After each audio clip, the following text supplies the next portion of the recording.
I'm Michelle Babb. Welcome to my kitchen.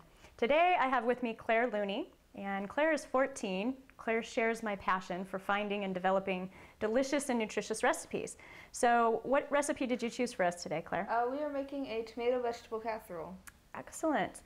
What was your inspiration for this recipe? I saw it on the Food Network being made by Giada de Laurentiis. Giada, she's one of my favorites too. So one of the things I really like about this recipe is that it's so colorful and there's lots of great vegetables and it's a very nutrient dense dish. So I've made a few modifications from Giada's original recipe. Mostly I wanted to make it gluten-free so that people who have gluten intolerance or celiac can enjoy this dish. And then I'll be sharing some modifications that we can do to make it a dairy-free dish as well. So Claire, do you want to go ahead and get started? Yeah. Today we're using potato, yams, red peppers, celery, onions, zucchini, tomatoes, Parmesan cheese, nutritional yeast, and an optional basil garnish. Great. So how are we going to start putting these together then? I'm going to go ahead and start mixing the vegetables. The potatoes. Right, and I really like yams are great if you can kind of integrate them in a dish like this because they are so high in vitamins and antioxidants, and it's a great source of vitamin A. So I know you're wanting to mix that with some olive oil, get some of the good healthy fats in there.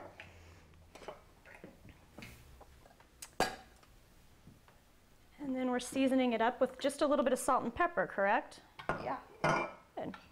You could add some other herbs to this too, I would think. But it's pretty basic, pretty easy with the salt and pepper. Adds just enough flavoring to make it delicious.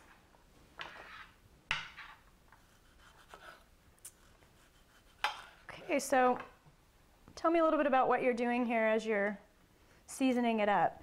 I'm just putting salt and pepper in here, a pinch of salt, however much you like. It's really a personal preference. Okay.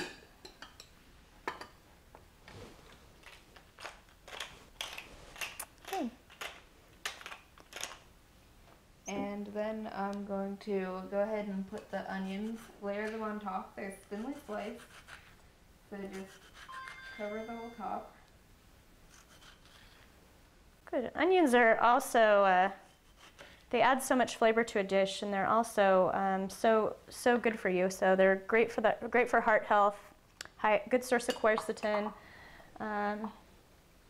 And then you're adding, what's next? I'm going to put a layer of zucchini on top of the onions. Okay.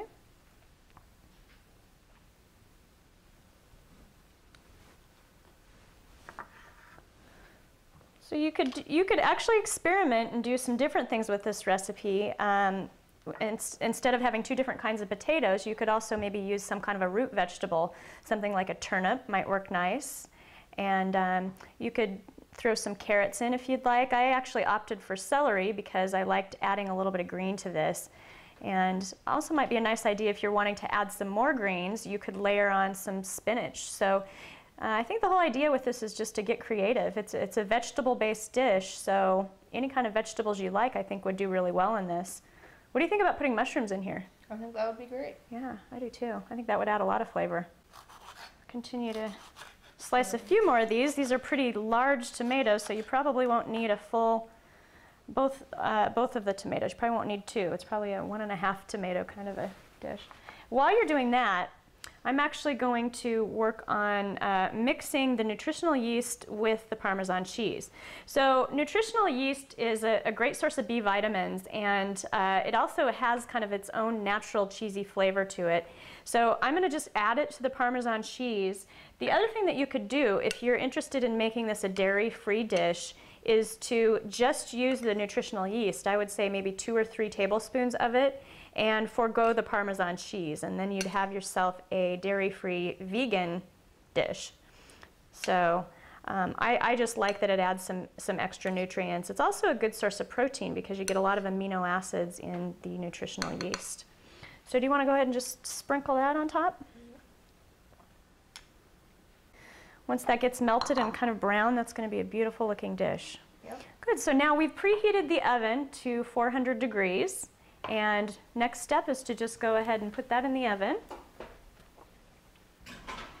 And that's going to bake for 40 minutes. Let's go ahead and take that out of the oven.